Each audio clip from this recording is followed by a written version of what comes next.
ఈరోజు మనకు ధ్యానముకు సహాయకరంగా అపోస్తల కార్యములు 16వ అధ్యాయము 14వ వచనం మనం ధ్యానించుకుందాం. అపోస్తల కార్యములు 16వ అధ్యాయము 14వ వచనం. అప్పుడు లుదియాను దైవభక్తి గల ఒక స్త్రీ నిలుచుండెను. ఆమె ఉదారంగా కోడిని అమ్ము తువతైర పట్టణాస్తురాలు. ప్రభు ఆమె హృదయమును తెరచును కనుక పౌలు చెప్పిన మాటలందు లక్ష్యం ఉంచెను. ఆమెను ఆమె ఇంటి వారును బాప్తిస్మం పొందినప్పుడు ఆమె, నేను ప్రభునందు విశ్వాసము గలదానిని మీరు ఎంచితే నా ఇంటికి వచ్చి ఉండు దాన్ని వేడుకొని మమ్మను బలవంతము చేసింది. చాలన చేసుకున్నాం. ఆత్మ సహాయం. మహాకృపగల తండ్రి, ప్రభాని పరిశుద్ధమైన నామకి స్తోత్రములు. ఆన ప్రభా, మరి సంఘంలో ప్రకటించిన మేరకు మేమందరము తండ్రి ఈ గృహంలో చేరి రావడానికి ఇచ్చిన ప్రేరేపణ, ఆత్మీయ కాలం బట్టి నీకు స్తోత్రములు. అవును ప్రభా, ఈ కుటుంబానికి మరి చేరొచ్చిన ప్రతి ప్రియులకు ఈ వాక్యమును మీరు అందించండి. ఈ వర్తమానం మీరు తెలియపరచండి.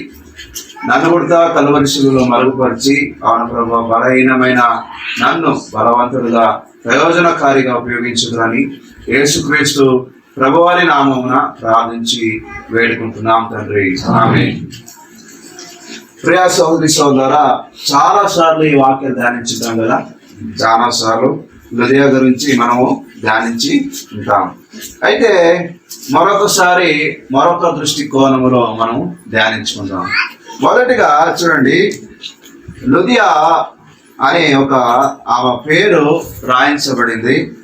రెండోదిగా ఆమె చేసే పని కూడా రాయించబడింది. మూడోదిగా ఆమె పట్టణం గురించి కూడా రాయించబడింది. మొదటిగా మనం ఆలోచన చేయాలి. లుదియా ఒక దైవ భక్తి గల స్త్రీగా ఉన్నట్లుగా మనం ధ్యానిస్తున్నాం. లుదియా వ్యాపారము, ఆమె ఉదార రంగు అంటే ధూమ్ర రక్త వర్ణము గల ఒక వస్త్రములో అమ్ము వ్యాపారి. ఆమె ధూమ్ర వస్త్ర ఆ రక్త వస్త్రం గల అమ్ము ఒక వ్యాపారిగా మనం చూస్తున్నాం. ఆమె ఏమైందంటే ఆమె పట్టణము తువతైర పట్టణం. ఆమె తువతైర నుంచి ఎక్కడికి వచ్చింది? తువతైర నుంచి ఫిలిప్పీకి వచ్చినట్లుగా మనం చూస్తున్నాం. చూడండి, పైన వచనంలో మనం చూస్తే 11వ వచనంలో, కాబట్టి మేము ట్రోయను విడిచి ఓడకి తిన్నగా సముద్ర కేవుకును మరునాడు నేపోలికును అక్కడ నుండి ఫిలిప్పీకి వచ్చింది. ఎక్కడికి వచ్చారు పౌలు? ఫిలిప్పీకి వచ్చినప్పుడు ఫిలిప్పీలో ఈమె ఏం చేస్తుందంటే, మాసిదోనియా దేశంలో ఆ ప్రాంతంకు అది ముఖ్య పట్టణము, రోమీల ప్రవాస స్థానమైనది. మేము కొన్ని దినములు ఆ పట్టణంలో ఉంటిమి. విశ్రాంతి దినమును గవిని దాటి నదీ తీరమున ప్రార్థన జరుగుచునుకొని అక్కడికి వచ్చి కూడి వచ్చిన స్త్రీలతో మాట్లాడుచుంటిమి. అంటే ఫిలిప్పీ పట్టణముకు పౌలు అక్కడ ప్రయాణము చేసినట్లుగా మనం చూస్తున్నాం. అంటే తువతైర పట్టణస్థురాలైన లుదియా ఎక్కడికి వెళ్ళింది? ఫిలిప్పీ పట్టణానికి వెళ్ళింది. ఎందుకు మనకు తెలియదు. చరిత్ర మనం చూస్తే లుదియా అనే మాటకు దివిటి అని అర్థం. దివిటి అంటే మనం దివిటీలు తీసుకుని వెళ్తారు కదా, ప్రభు యేసుక్రీస్తుని పట్టడానికి ఆ రాత్రులు దివిటీలు తీసుకుని వెళ్తారు. అంటే దీపము లేకుంటే అగ్నితో కూడిన పంచు అది పట్టుకొని వెళ్ళేవారు. ఆ మాటకు ఏమిందంటే లుదియా అనే మాటకు దివిటి అని దేవుని వాక్యము చూస్తున్నాం. లుదియా ఒక దైవ భక్తి గల స్త్రీ. ఎప్పుడు? ప్రభును ఎరగకుండా ఉన్నప్పుడే ఆమె ఏం స్త్రీ అయినది? దైవ భక్తి గల స్త్రీగా ఉంది. అంటే ఆమె దైవికమైన ఆలోచన చేస్తున్న స్త్రీ. అయితే ఆ కుటుంబంలో ఆమె చేస్తున్న వ్యాపారం ఏంటంటే రాజులు లేకుంటే యాజకులు ధరించే వస్త్రములు అమ్మే వ్యాపారిగా ఆమె ఉంది. ప్రియ సోదరి సోదరా, లుదియా తువతైర నుంచి ఫిలిప్పీ పట్టణంలో వాసము చేస్తుంది. అక్కడ అక్కడ ఉంది. అయితే ఆమె మూలత్వము ఎక్కడిది? తువతైరా పట్టణానికి చెందిన ఒక స్త్రీ. అయితే ఎందు నిమిత్తము తువతైరా విడిచి ఫిలిప్పీకి వెళ్ళిందో తెలియదు కానీ, అయితే తువతైరలో ఉన్న ఈ స్త్రీ, అంతకు ముందు తువతైరలో ఉన్న స్త్రీ ఇప్పుడు వ్యాపార నిమిత్తం ఎక్కడ వెళ్ళింది? ఫిలిప్పీ పట్టణానికి. అంటే తువతైర ఏ దేశంకు చెందింది? ఆసియా ఖండముకు చెందిన ఒక పట్టణం. ఫిలిప్పీ యూరోప్ ఖండానికి చెందిన ఒక ఖండంలో చెందిన ఒక పట్టణం. అంటే చూడండి, ఆసియా నుంచి యూరోప్కి వెళ్ళి, యూరోప్ ఖండానికి వెళ్ళి ఈమె వ్యాపారం చేస్తుంది. అంటే మొట్టమొదటిగా ప్రభువైన యేసుక్రీస్తు వారు ఆసియాలో పుట్టాడు, ఆసియా ఖండంలో ఆయన పుట్టాడు. తర్వాత పౌలు గారు ఈ ఆసియా ఖండం నుంచి రోముకు, ఫిలిప్పీకు, తర్వాత అక్కడ ఉన్న పట్టణాలకి దేవుని సువార్త ప్రకటించడానికి ఈ ఖండం నుంచి ఆ ఖండానికి వెళ్ళినట్టు మనం చూస్తున్నాం. అంటే ఈ తువతైర అనే పట్టణం నుంచి ఆమె ఫిలిప్పీకి వెళ్ళింది. తువతైర అంటే ఆయనకి మాటకు భావం ఏమిటంటే శ్రమల వాసన, శ్రమల వాసన. తువతైర అనే పట్టణానికి భావము లేకుంటే అర్థం ఏంటంటే శ్రమల వాసన. అంటే ఆమె ఏ శ్రమతో మరి కూడిందో తెలియదు. ఆమె దైవభక్తి గల స్త్రీగా ఉంది. తువతైర పట్టణము విడవడానికి చాలా విశేషమైన కారణం ఏంటంటే ఆ పట్టణము శ్రమల వాసనతో కూడింది. శ్రమలు, ఇరుకులు, ఇబ్బందులు, సమస్యలు. ఆ పట్టణంలో ఏముందంటే సమస్యలతో కూడిన పట్టణం, ఇరుకుతో కూడిన పట్టణం, శ్రమలతో కూడిన పట్టణం. అట్టి పట్టణం విడిచి ఫిలిప్పీకి వెళ్ళింది, యూరోప్ ఖండానికి వెళ్ళింది, వేరే దేశానికి వెళ్ళింది. ఎందుకు? ఆ పట్టణంలో ఉంటే నేను కూడా శ్రమలో నలిగిపోతాను, ఇరుకులో నలిగిపోతాను, సమస్యలో నలిగిపోతానని ఆలోచించి తన వ్యాపారం నిమిత్తం కుటుంబాన్ని తీసుకొని ఫిలిప్పీకి వెళ్ళింది. ప్రియ సోదరి సోదరా, మనము ధ్యానించాల్సిన మాట ఏంటంటే ఆమె దైవభక్తి గల స్త్రీ. ఆమె దైవభక్తి గల స్త్రీ. ఆ దైవభక్తి గల స్త్రీ ప్రభువారు ఏర్పాటు ముందుగానే చేసుకున్నాడు. ఎఫెసీయులకు రాసిన పత్రిక 1వ అధ్యాయం 4వ వచనంలో ఏం రాయించబడింది? జగత్ పునాది వేక మునుపే క్రీస్తులో నన్ను నేను ఏర్పాటు చేసుకున్నాడు. అంటే లుదియాను కూడా జగత్ పునాది వేక మునుపే ఏర్పాటు చేసుకున్నాడు. అంటే లుదియా ఉన్న పట్టణంలో శ్రమలు, లుదియా ఉన్న పట్టణంలో ఇరుకులు, లుదియా ఉన్న పట్టణంలో సమస్యలతో కూడింది. అందుకే లుదియా తువతైర విడిచి ఫిలిప్పీకి వెళ్ళింది.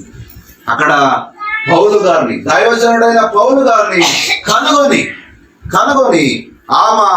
ఆయన చెబుతున్న మాటలు విని తాను ప్రభును అంగీకరించుకుంది. ప్రియ సోదరి సోదరా, మనకు ముందుగానే భక్తి తెలుస్తుంటుంది. ఎందుకంటే క్రైస్తవ కుటుంబంలో పుట్టిన మనకు భక్తి తెలుస్తుంది, ఎలా ప్రభువును సేవించాలో తెలుసు. అయితే రక్షణ ఉండదు. చాలా మంది ఈ కుటుంబంలో, క్రైస్తవ కుటుంబంలో అందరూ రక్షించబడిన వారైనా, బాప్టిజం తీసుకున్న వారైనా, ప్రభును సేవించే వారైనా, ప్రభును ఆరాధించే వారైనా కాదు ప్రియులారా. అందరూ విశ్వాసులు కాదు, అందరూ సంఘంకు చెందిన వారు కాదు. అయితే ఈ లుదియా ఒక దైవ భక్తి గల స్త్రీగా ఉన్నప్పుడు కూడా ప్రభుని మాటను అంగీకరించింది. అంటే భక్తి ఉంటే మాత్రం కాదు కానీ ప్రభు మనను స్వీకరించనంటే రక్షణ చాలా అవసరం. భక్తి పై భక్తి ఉండకూడదు. పైన భక్తి, ఒకరోజు భక్తి, ఒక వారం భక్తి, 2 వారాల భక్తి కాదు మనకు కావాల్సింది. శాశ్వతమైన భక్తితో కూడిన జీవితము కావాలి. మన జీవితాలకు ఏం కావాలి? శాశ్వతమైన నిత్య నిరంతరముకు కావలసిన భక్తి జీవితము కావాలి. రక్షణ పొందినప్పుడు కాదు, బాప్టిజం తీసుకున్నప్పుడు కాదు మనకు భక్తి కావాల్సింది. నిత్య నిరంతరము ఆయనను ఎదుర్కొనేంత వరకు, మనకు మరణము వచ్చేంత వరకు మన జీవితాలలో మన కుటుంబాలలో ఏముండాలంటే దైవ భక్తి కనిపించాలి. ఈరోజు చాలా మంది ఏమవుతున్నారంటే పైకి భక్తిని ఆశ్రయిస్తున్నారు. పైపైన భక్తి ప్రియ సోదర, పైపైన భక్తి మనలను శాశ్వతమైన రాజ్యానికి నడిపించదు, పరలోకానికి నడిపించదు, ప్రభుతో నడిపించదు, రక్షణకు నడిపించదు. మన భక్తి సంపూర్ణమైన భక్తి, సంతుష్టి సహితమైన భక్తిగా ఉండాలి. మన భక్తి ఎలా ఉండాలి? సంతుష్టి సహితమైన భక్తి గొప్ప లాభ సాధనము. సంతుష్టి సహితమైన భక్తి కావాలి, పూర్ణ భక్తి కావాలి, మనపూర్వకంగా ఉండే భక్తి కావాలి. లుదియా ఒక దైవ భక్తి గల స్త్రీ అయినప్పటికీ కూడా ప్రభు మాటలు విన్నప్పుడు ప్రభుని స్వీకరించింది. ప్రభును ఆమె హృదయమును తెరిచెను. ఈరోజు అనేకులు క్రైస్తవులు ఉన్నాము కానీ విశ్వాసాలుగా లేము. హృదయం తెరిచే ఆలోచన మనకు లేదు. దేవుని వాక్యం స్వీకరించే మనసు మనకు లేదు. దేవుని వాక్యం మనతో మాట్లాడినప్పుడు సరి చేసుకునే ఆలోచన మనకు లేదు. మనం ఏమంటున్నామంటే మనము మూలత మేము క్రైస్తవం అంటున్నాం. క్రైస్తవులుగా ఉంటే పరలోకం చేస్తారా? క్రీస్తులో ఉంటే మాత్రం పరలోకం చేస్తాం. క్రైస్తవులుగా ఉంటే, క్రైస్తవ పేరు ఉంటే పరలోకాన్ని చేరుకోలేము. క్రీస్తులో ఉంటే మాత్రమే పరలోకానికి చేరడానికి సాధ్యం. అందుకే ఈ దైవభక్తి గల ఒక స్త్రీ లుదియా ఆమె హృదయమును ప్రభువే తెరిచారు. ఆమె హృదయమును తెరిచును కనుక పౌలు చెప్పిన మాటలందు లక్ష్యముంచెను. చూడండి, ప్రభువే ఆమె హృదయమును తెరిచెను. అంటే తెరవడానికి ఎన్నో సమస్యలతో కూడిన లుదియా మొదటిగా తన హృదయాన్ని తెరవడానికి ప్రభువే సహాయపడాడు. తర్వాత ఏం చేసిందంటే తన ఇంటిని తెరిచింది. మొదటిగా ఆ ప్రభువును చేర్చుకోవడానికి ఆమె ఆ వాక్యమును తన హృదయమును తెరిచింది. తర్వాత ఏమంటుందంటే తన ఇంటిని తెరిచిపెట్టింది. ప్రియా సోదరి సోదరా, తెరిచే మనసు మనకుందా? వాక్యం అంగీకరించే మనసు మనకుందా? వాక్యము లక్ష్య పెట్టే మనసు మనకుందా? ప్రభు మాటలు వినే మనసు మనకుందా? ప్రభు మాటలకు లోబడే మనసు నీకు నాకు ఉందా?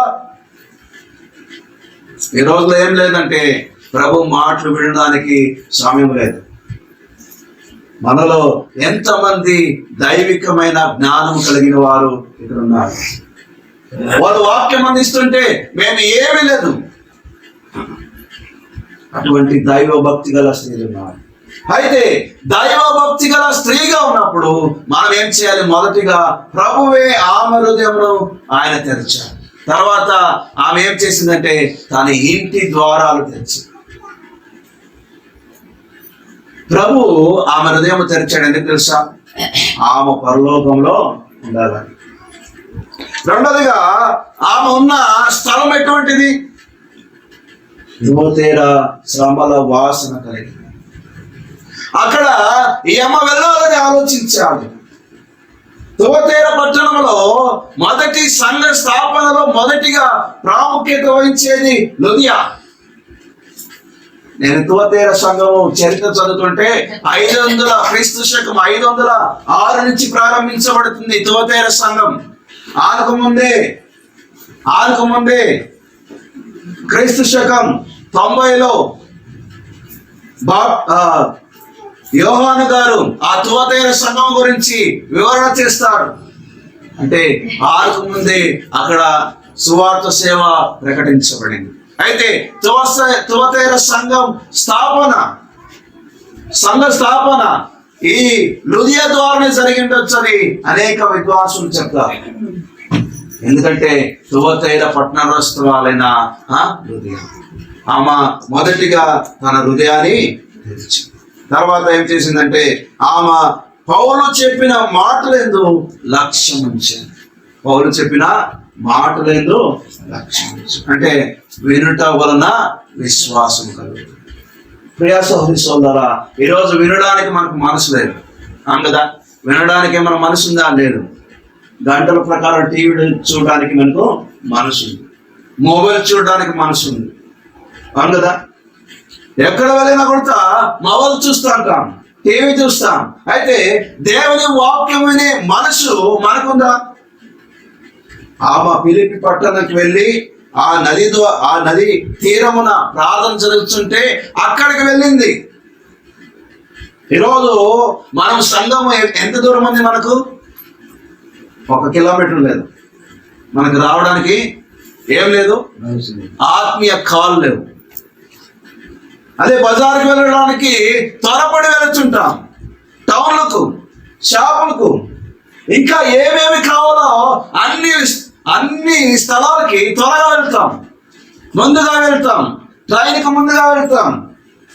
అయితే లుదియా పౌలు చెప్పుతున్న మాటలు వినడానికి ఫిలిప్పి పట్టణంలో ఆమె వ్యాపారం చేస్తున్నప్పుడు అక్కడున్న ఆ స్థలానికి ఆమె వెళ్ళింది. ప్రియా సహోదరి సోదరా, ప్రభును వెతికేది అలాగా. ప్రభు మాటలు ఎక్కడ చెప్పబడుతుందో అక్కడికి మనం వెళ్ళాలి. వెళ్ళిన ద్వారా ఆమెకి ఏం కలిగింది? ప్రభు ఆమె హృదయమును తెరిచాను. ఇంకేం తెరిచాడో తెలియదు. ఆమె పట్టణాన్ని విడిచి ఎందుకు వచ్చింది? అక్కడ నష్టము కలుగుతున్నది. ఆమె వ్యాపారం చేయడానికి అక్కడ ఆటంకం ఉన్నది, శ్రమలు ఉన్నాయి, సమస్యలు ఉన్నాయి, ఎరుకలు ఉన్నాయి, బాధ ఉంది, రోగం ఉంది, ఇంకా అనేకమైన ఆ తువతైర పట్టణంలో అనేకమైన సమస్యలతో ఉన్నప్పుడు ఆమె తువతైర పట్టణం విడిచి ఫిలిప్పీలోకి వెళ్ళింది. అక్కడ ఏం జరిగిందంటే దేవుని వాక్యమును అంగీకరించింది. ఆమె హృదయం ప్రభు తెరిచాడు. ఇంకా ఏమేమి తెరిచాడో తెలియదు. నేను అనుకుంటాను ఖచ్చితంగా ఆమె వ్యాపారము చేసే వ్యాపారము అభివృద్ధి చెందినట్లుగా నేను అనుకుంటున్నాను. మరలా ఆమె తువతైర పట్టణానికి వెళ్ళింది. చరిత్ర నేను చదువుతుంటే మరలా తువతైర పట్టణం గురించి నేను చరిత్ర చదువుతున్నప్పుడు ఆమె మరలా తువతైర పట్టణానికి వెళ్ళింది. ఎప్పుడు తెలుసా? ఆమెను ప్రభు ఆశీర్వదించాడు. మొదటిగా ఆమె హృదయాన్ని తెరిచినందుకు ఆమె వ్యాపార స్థలాలు తెరిచాడు. ఈరోజు నిన్ను కూడా ఆయన అడుగుతున్న మాట ఏంటంటే, మొదటిగా నువ్వు హృదయాన్ని తెరుచు. నీ హృదయాన్ని ఇంకా తెరవకుండా, ప్రభుకు స్థానం ఇవ్వకుండా, ప్రభుకు ప్రాముఖ్యత ఇవ్వకుండా, ప్రభును సేవించకుండా, ప్రభును ఆరాధించకుండా, విశ్వాస జీవితంలో నేను ఈ లోక జీవితంలో క్రైస్తవ పేర్లు పెట్టుకొని నేను గుడికి వెళుతున్నాను, సంఘానికి డబ్బులు ఇస్తున్నాను, నేను ప్రతిరోజు వెళుతున్నానని చెబుతున్నాను. నీకు రక్షణ కలగకపోతే, యేసుక్రీస్తును కనుగొనకపోతే ఆ నిత్య రాజ్యంలో నీకు స్థానం ఉంది. ప్రియా సహోదరి సోదరా, ఈరోజు మనము నామధేయ క్రైస్తవులుగా ఉన్నామంతే.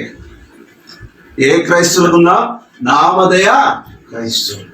నామధేయ క్రైస్తవులు అక్కడ వెళ్తారా? లేదు. దైవభక్తి గల స్త్రీగా, దైవభక్తుడుగా ఉండాలి. ప్రభు వాక్యమును అంగీకరించే హృదయం ఉండాలి. ఎప్పుడైతే ప్రభుని అంగీకరించుకుందో, ఎప్పుడైతే తన హృదయాన్ని ప్రభు తెరిచాడో, ఆమె అనుకుంది, నాకు ఏ నష్టం కలిగిన పర్వాలేదు, నా ఇంటికి వాళ్ళు రావాలి.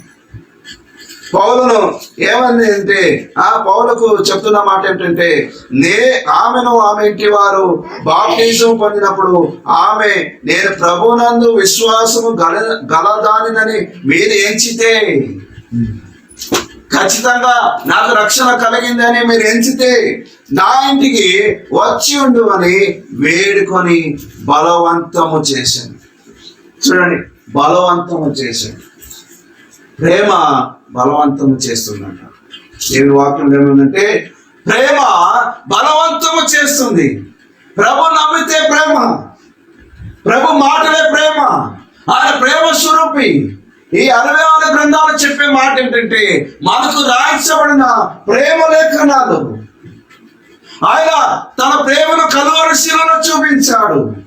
తాను అప్పగించుకొని, తాను నలగొట్టుకోబడి, తాను శిలువలో మరణించి ఆయన గాయపరచబడి, ఆయన అవమానపరచబడి, అవహేళన చేయబడి ఆయన తన ప్రేమను వెల్లడపరచాడు. అంటే ప్రభు ప్రేమ బలవంతము చేస్తుంది. ఎందుకు? చేర్చుకోవడానికి. ఈరోజు చేర్చుకునే మనసు మనకు అంటే మనసు లేదంటే ఏం లేదు, ప్రేమ. ఒకరిని ప్రేమించుకునే మనసు మనకు లేదు. చాలా మంది నేను చెప్తుంటాను, ఒక ఇంట్లోనే ప్రేమ కొద్దుగా ఉంది. అనేక ఇంట్లో తల్లిదండ్రులు ఒకరిని ప్రేమిస్తే ఇంకొకరు ప్రేమించరు. ప్రభువారు మలాకి రాసిన గ్రంథం నేను చదువుతున్నప్పుడు, నేను యాకోబును ప్రేమించి తిని ఏశావును. ప్రభువారే ప్రేమించేది. మొదటి ఏర్పాట్లు యాకోబును ప్రేమించాడు, యాకోబు కుటుంబమును ప్రేమించాడు, యాకోబు నిజస్థితిని ప్రేమించాడు. నేను యాకోబును ప్రేమించి తిని ఏశావును. ప్రియ సోదరి సోదరా, నువ్వు ప్రేమించేవాడు ఉన్నావా? ఆ రోజు ఆ క్షణంలో యాకోబును ప్రేమించాడు. తర్వాత మనందరి నిమిత్తము కల్వరి శిలువలో ప్రతి ఒక్క మానవుని రక్షణ కొరకు ఆయన తన శాశ్వతమైన ప్రేమను అక్కడ చూపించాడు. లుదియా తన హృదయాన్ని తెరిచింది, తన ఇంటిని తెరిచింది. అందుకే దైవ భక్తి గల స్త్రీగా ఆమె పేరు రాయించబడింది. దైవ భక్తి గల స్త్రీ, దైవ భక్తి గల స్త్రీ. మన భక్తి ఎలా ఉండాలి అని చెప్పిన కదా, సంతుష్టి సహితమైన భక్తి గొప్ప లాభ సాధన. చూడండి, అట్లా లాభం ఉంది. సంతుష్టి సహితమైన భక్తి కావాలి, పూర్ణమైన భక్తి కావాలి, ప్రభును ఆదుకునే భక్తి కావాలి, ప్రభును ప్రేమించే భక్తి కావాలి, సహోదరుని ప్రేమించే భక్తి కావాలి, సహోదరుని ప్రేమించే భక్తి కావాలి, పిల్లలను ప్రేమించే భక్తి కావాలి, ఇరుగు పొరుగు వారిని ప్రేమించే భక్తి కావాలి, మన శత్రువులను ప్రేమించే కూడా భక్తి మనకు కావాలి. మన విరోధులను కూడా మనం ప్రేమించాలి. మనం ఏం చేస్తున్నామంటే విరోధులు కాదు, కానీ ఒకసారి ఏదైనా అంటే మనము ముఖం తెచ్చుకుంటున్నాం. ఒకింట్లోనే ముగ్గురు అన్నదమ్ములు ఉన్నారనుకోండి, ముగ్గురు పెళ్ళైంది అనుకోండి, సమస్య స్త్రీలతో ప్రారంభించబడుతుంది. స్త్రీలతో ప్రారంభించబడి ఏమవుతుంది? అన్నదమ్ములు చాలా ఐక్యంగా ఉంటారు అంతవరకు. ఇంకా అక్కడే మొదలవుతుంది ద్వేషించడం, ఇక్కడే ప్రారంభమవుతుంది. ఒకింట్లోనే 3 కుండలు పెడతారు, 3 వంటలు, 3 స్టవ్లు ఉంటాయి ఒక ఇంట్లో. ఇవన్నీ చూసి పెద్దలు ఏం చేస్తారంటే, అయ్యా నువ్వు ఎక్కడ పోవాలనుకున్నా అక్కడ పో, నువ్వు ఎక్కడ పోవాలో అక్కడ పో, ఈ ఇంట్లో ఒకే కుండ వెలగబడాలి. అప్పుడు ఏం చేస్తారు? వెళ్ళిపోతారు. అంటే వాళ్ళ ఏముంది? తల్లి తండ్రుల్ని ప్రేమించే మనోభావం వాళ్ళకి లేదు. తన తోడి కోడల్ని ప్రేమించే మనసు వాళ్ళకి లేదు. తన అక్క చెల్లెల్ని ప్రేమించే మనసు వాళ్ళకి లేదు. అంటే ఒక కుటుంబంలో ఎన్ని సమస్యలు అయితే సంఘంలో ఎన్ని సమస్యలండి? ఒక కుటుంబంలో ఒక రక్తముతో ఒక్క తండ్రికి పుట్టిన బిడ్డలకే ఇన్న సమస్యలు అయితే వేరే మనస్తత్వం ఎలా? ప్రియా సోదరి సోదర, అందుకే ప్రభు చెప్తున్న మాట ఏంటంటే, ఆ దైవ భక్తి గల జీవితము కావాలి. ఆ భక్తి ఎలా ఉండాలంటే అది సంపూర్ణమైన భక్తి ఉండాలి, పూర్ణమైన భక్తి, ప్రభును ఆశ్రయించే భక్తి, దేవుని హత్తుకునే భక్తి, ప్రభును సేవించే భక్తి.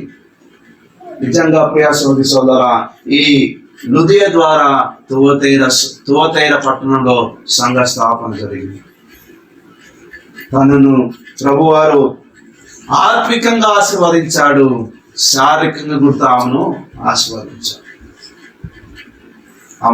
ఆమె వ్యాపారమును విస్తారము చేశాడు. ఆమె చేస్తున్న వ్యాపారము ఆ ఒక బట్టల వ్యాపారం ఆయన విస్తరించాడు.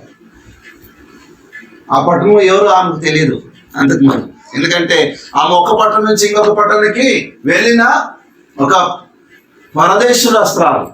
ఒక పట్టణం నుంచి ఇంకొక పట్టణానికి వెళ్తే అక్కడ ఎవరైనా పరిచయం ఉంటారా? లేదు. అయితే ప్రభును నమ్మిన తర్వాత అక్కడున్న ప్రతి ఒక్కరూ పరిచయం. ఆమె బట్టల వ్యాపారము అప్పటి నుంచి ఆస్వాదించబడింది. చూడండి, ప్రభుని నమ్మితే ఏముంది? ఆత్మికంగా నిత్య రాజ్యానికి వారసులు అవుతాం. రెండవదిగా శారీరకంగా మనము ప్రభు ద్వారా పోషించబడతాం. ఖచ్చితంగా ఏదో ఒప్పుకుంటారా? మన జీవితాలకి ప్రభు ఎందుకు అవసరం అంటే, మొట్టమొదటిగా నిత్య రక్షణ కొరకు ఆయన అవసరము. రెండోదిగా ఈ లోకములో జీవించాలంటే ఆయన పోషణ అవసరం. మనం పోషించబడతాం ప్రభు ద్వారా, ప్రభు బిడ్డల ద్వారా, ప్రభు అందించే సహాయం ద్వారా మనం పోషించబడతాం. ఏలియా ఏం చేశాడు? ఆ 3.5 సంవత్సరం వర్షము లేని క్షామములో ఎక్కడికి వెళ్ళాడు? సారపతి అయిన ఆ విధురాలకి, ఆ కుటుంబానికి వెళ్ళాడు. అంటే ఇశ్రాయేలులో విధురాలే లేరా? చాలా మంది ఉన్నారు. అయినా ఒక అన్య స్త్రీ దగ్గరికి ఆయన పంపాడు దేవుడు. ఒక అన్యరాలు, తెలీదు, దేవుని గురించి తెలీదు, ప్రభు గురించి తెలీదు, దైవజనుడి గురించి తెలీదు. అయినా ఏలియాను పోషించడానికి ఒక అన్యరాలకి అప్పగించబడింది. ఆమె ద్వారా ఆయన ద్వారా ఏం నష్టం కలిగింది? మొదటిగా ఆమెకున్న పిండి, ఆమెకున్న నూనె ఒక్క రోజుకే ఆ దైవజనుడు వచ్చినందుకు ఏమైంది? ఆ కరువు ముగించేంత వరకు ఆమె పోషించబడిందా లేదా? దేవుని చేర్చుకుంటే ఏమవుతుంది? మొదటిగా నీ ప్రాణానికి, నిత్య రాజ్యానికి వారసుడిగా ఉంటావు. తర్వాత దేవుని ద్వారా పోషించబడతావు. ప్రియ సోదరులారా, దేవుని ద్వారా పోషించబడడానికి ఆశ ఉందా? మనకి ఇదే కావాలి కదా. నిత్యరాజ్యం అవసరం లేదు, నిత్యరాజ్యము అవసరం లేదు, రక్షణ అవసరం లేదు, పరలోకము అవసరం లేదు. అవన్నీ ఎవరు చూశారయ్యా? మీరు చెప్తున్నారు 2000 సంవత్సరాల కింద నుంచి యేసుక్రీస్తు శిలువలో మరణించారని చెప్తూనే ఉన్నారు. పరలోకానికి ఎవరు పోయింది చూడలేదు, నరకానికి ఎవరు పోయింది చూడలేదు. అయినా మీరు చెప్తూనే ఉన్నారు. పరలోకము కాదు, ఇప్పుడు వాస్తవమైన సంగతి కావాలి. ప్రతి ఒక్కరికి ఏం కావాలి? వాస్తవమైన సంగతి. ఈ రోజు ఈ పూటకి మనల్ని పోషించేవాడు కావాలి. కదండి, మనకేం కావాలి? ఈ పూటకి, ఈ సంవత్సరానికి, ఇక్కడ ఉన్నంత కాలము పోషించేవాడు కావాలి. ఆ పోషణకర్త కూడా యేసు ప్రభువే. ఆ పోషించేవాడు యేసుక్రీస్తే. నీకు రక్షణ మాత్రమే ఇవ్వడు, నేను పోషించడానికి కూడా తాను ఆజ్ఞయిస్తాడు. నీకు అనారోగ్యం ఉన్నప్పుడు నీకు ఆరోగ్యము తెచ్చడానికి ఆయన సహాయం చేస్తాడు. నువ్వు కష్టంలో ఉన్నప్పుడు, శ్రమలో ఉన్నప్పుడు, ఇరుకులో ఉన్నప్పుడు, బాధలో ఉన్నప్పుడు, కన్నీరులో ఉన్నప్పుడు నీకు సహాయం కావాలంటే యేసు ప్రభు దగ్గరికి రావాలి. ఆయన మామూలుగా ఆయన రక్షించేవాడు కాదు, నిత్య కాలం ఆయన రక్షించాడు. ఆయన మొదటిగా ఏం చెప్పాడంటే మత్తయి రాసిన సువార్త 6:33 మొదటిని ఆయన నీతిని, రాజు వెతుక. ఆయన నీతిని, ఆయన రాజుని కొరకు మీరు వెతకండి, తర్వాత సమస్తం ఇవ్వబడును. 5వ అధ్యాయం మత్తయి రాసిన సువార్త పర్వత ప్రసంగం చేస్తున్నప్పుడు అక్కడున్న అనేక మంది ఆహారం లేకుండా వాళ్ళు ఇంకేమి ఆయాసంతో ఉన్నప్పుడు ప్రభువారు అప్పుడే పంపాడా? నా వాక్యం విన్నారు, పోనీ ఇంకా చాలన్నాడా? వాళ్ళందరికీ భోజనాలు ఏర్పాటు చేశారు. అంటే ఆయన ఆత్మికంగా రక్షించడానికి రక్షకుడు, శారీరకంగా పోషించడానికి పోషణకర్త. ఈరోజు ప్రియ సోదరా, నా జీవితం ఎలా జరుగుతుంది? మా ఇంటి, నేను పనికి వెళ్ళకపోతే మా ఇంటి ఎలా జరుగుతుంది? అదే కదండి మనకు బాగుండేది. మనకి సంపాదన లేకుంటే ఎలా మా పిల్లల్ని పోషించాలి, ఫీజులు ఎలా కట్టాలి, మా కుటుంబాన్ని ఎలా పోషించుకోవాలి అని ఆలోచన ఉందా? అది అందరికి ఉండే ఉంటుంది. మొదటిగా ప్రభుని వెతుకు. లుదియా జీవితంలో జరిగింది ఏమిటంటే అప్పటి వరకు వ్యాపారం నష్టమే. అయితే ఎప్పుడైతే ప్రభుని అంగీకరించిందో అక్కడ ఉన్న అందరూ ఆమెకు పరిచయం కలిగింది. తర్వాత ఆమె బిజినెస్ ప్రభు ఇంప్రూవ్ చేశాడు, ఇంకా ఇంప్రూవ్ చేశాడు, ఇంకా ఆమె చాలా ధనికులుగా మార్చబడింది. ప్రయాసం ద్వారా మనకు శారీరకమైన ఆశీర్వాదమును ఆశించే వరకు ఉన్నాం. అయితే ఆత్మికమైన ఆశీర్వాదం కావాలి. పౌలు గారు ఎఫెసీయులకు రాసిన పత్రిక 1వ అధ్యాయము 4వ వచనం చూస్తే ఆయన పరలోక సంబంధమైన ఆత్మీయ ఆశీర్వాదమే కలుగు చేస్తాడు. మరి కావాల్సింది ఏమి? పరలోక సంబంధమైన ఆత్మీయమైన ఆశీర్వాదము కావాలి. ఎవరి ద్వారా? యేసుక్రీస్తు ద్వారా. ఈ లోకంలో ఎన్ని రోజులు బ్రతుకుతారు? ఎన్ని రోజులు అండి? బైబిల్ చెప్తుంది 70. అధిక బలం అంటే 80. 70, 80, ఇంకా 80 దాటిలో ఉన్నారు ఇక్కడ. అది దేవుడిచ్చే ఆయుష్, దీర్ఘ ఆయుష్. మన ప్రభును ప్రశ్నించలేము. వాళ్ళు ఎంత దేవునికి ప్రాముఖ్యత ఇచ్చి ఉన్నారో వాళ్ళకి దీర్ఘ ఆయుష్ పెంచుతానే వెళ్తాడు. అంటే మన నిజ స్థితి 70 లేకుంటే 80. ఈ 70-80 సంవత్సరాలకి ఎందుకు ఇంత పోరాటం? చాలా పోరాటం ఉంది కదా, చాలా పోరాటం, రోజు రోజుకి పోరాటం, శ్రమలు, ఇరుకులు, ఇబ్బందులు. తువతేర పట్టణము శ్రమల వాసన. ఆమె ఎన్ని రోజులు బ్రతికిందో తెలియదు, అక్కడ ఎన్ని రోజులు అక్కడ ఉన్నదో తెలియదు. ఆ శ్రమ నుంచి విడిపించబడాలని ఫిలిప్పీ పట్టణానికి వెళ్ళింది. అక్కడ ఆశీర్వదించబడింది. ప్రభువును తన హృదయాలకు చేర్చుకుంది, తన ఇంటికి చేర్చుకుంది. తన ఇంటి మొత్తము ఏం చేశారు? ప్రభువును కనుగొన్నారు, బాప్టిజం తీసుకున్నారు. ఈరోజు మన ఇంట్లోనే చాలా మంది బాప్టిజం తీసుకున్న వారు ఉన్నారు కదా. ఒక్కరు నమ్మితే, ఆ రోజుల్లో ఒక్కరు నమ్మితే అందరూ బాప్టిజం. అంటే నేను నమ్మితే, ఇంటి యజమాని నమ్మితే, ఇంట్లో ఉన్న వాళ్ళంతా యేసుప్రభు నమ్మేవారు. అప్పుడు దానికి బెస్ట్ ఎగ్జాంపుల్ అంటే అపోస్తలుల కార్యం 10వ అధ్యాయంలో కొర్నేలు నమ్మాడు. కొర్నేలు కుటుంబం అంతా బాప్టిజం తీసుకుంది. ఆ రోజు పౌలు శీలలు ప్రార్థన చేస్తున్నప్పుడు ఆ జైలర్ నమ్మాడు. జైలర్ కుటుంబం అంతా ఆ రాత్రి బాప్టిజం తీసుకుంది. అంటే ఒక్క యజమానుడు, ఒక యజమానురాలు నమ్మితే కుటుంబం అంతా యేసుక్రీస్తును విశ్వసించేవారు. ఈ రోజు అలాగలేదు. ఈ రోజులో అలాగలేదు. ఎలా ఉందంటే తారుమారుగా ఉంది. ఇంటి యజమానులు నమ్మితే అసలు బిడ్డలు నమ్మరు. ఎలా ఉంది? ప్రూఫ్ చూపి, ప్రూఫ్ చూపి. ప్రూఫ్ కావాలా? ప్రూఫ్ చూపించాలంట మనం. బైబిల్లో ప్రూఫ్ ఉంది, ప్రభు వచ్చాడని ప్రూఫ్ ఉంది, ప్రభు చనిపోయాడని ప్రూఫ్ ఉంది, ప్రభు లేచి వెళ్ళాడని ప్రూఫ్ ఉంది, మళ్ళా తిరిగి రాబోతున్నాడు, అది కూడా ప్రూఫ్ ఉంది. ఎన్నో వేల సంవత్సరాలకి ఉండే లేఖనాలు ఇక్కడ ఉన్నాయి. భవిష్యత్తు ఉంది ఇక్కడ. నువ్వు కుటుంబ యజమానులు నమ్మితే పిల్లలు నమ్ముతారే. అందుకే అండి ఇంటికి శాపం. మొదటి శతాబ్దంలో అలాగ లేదు. తాను నమ్మితే తన ఇంటి వారు కొర్నేలు, తర్వాత జైలర్, తర్వాత లుదియా, తర్వాత తిమోతి, ఇలాగే ఒక్కరు నమ్మితే కుటుంబం మొత్తం నమ్మేది. ఈరోజు మనం ఏం చేస్తున్నాం అంటే పిల్లలకు ఇంకా రక్షణ పాఠం నేర్పిస్తున్నాం. ఎందుకంటే మనలోనే భక్తి సరైనది. ఇప్పుడు నమ్మిన విశ్వాసం ఏం లేదు, భక్తి, స్థిరమైన భక్తి లేదు. పై భక్తి, రోజుకొక భక్తి. ఆదివారం వచ్చి మంచి భక్తి, చాలా భక్తి. ఆ రోజు ఆదివారం వస్తే 4 గంటలకు లేచి స్నానం చేసి ఐరన్ చేసుకొని, మంచి ఐరన్ బట్టలు వేసుకొని, మంచి డ్రెస్ వేసుకొని, మంచి చీర కట్టుకొని, బైబిల్ను పక్కలో పెట్టుకొని, వ్యాంటీ బ్యాగ్ వేసి వెళుతూనే ఉంటారు. ఆదివారం మాత్రమే భక్తి.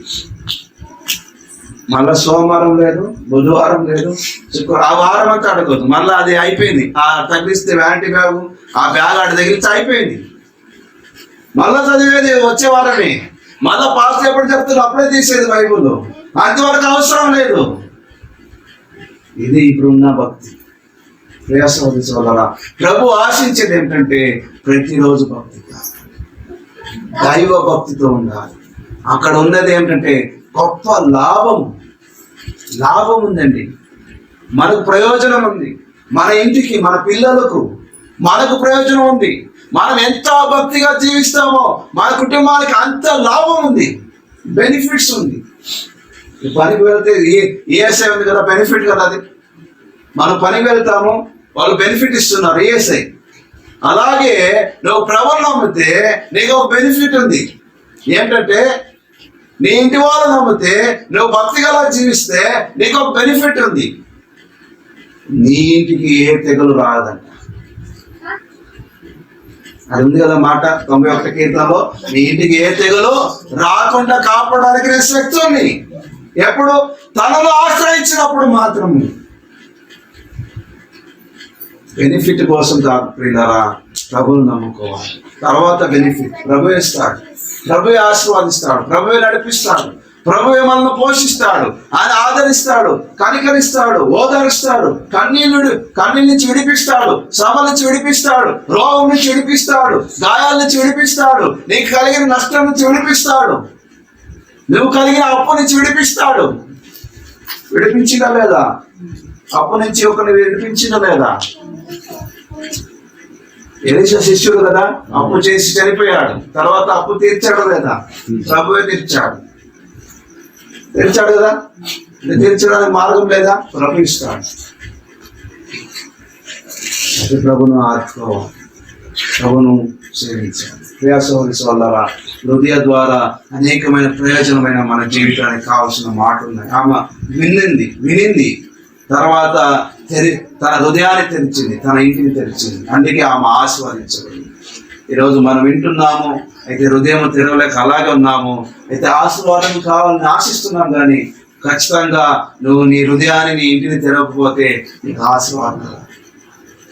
నీ హృదయాన్ని తెరవు, ప్రభుని కనుగొను, నీ ఇళ్ళను తెరవు, నీ కుటుంబాన్ని తెరవు, నీ పిల్లలకు ఆయనకు దయచేయి. అప్పుడు నేను ఆశీర్వదించబడతాను, శారీరకంగా, ఆర్థికంగా నేను ఆశీర్వదిస్తాను. ప్రభు ఈ మాట మనకు దీవించి ఆశీర్వదించబడినారు. ఆమేన్.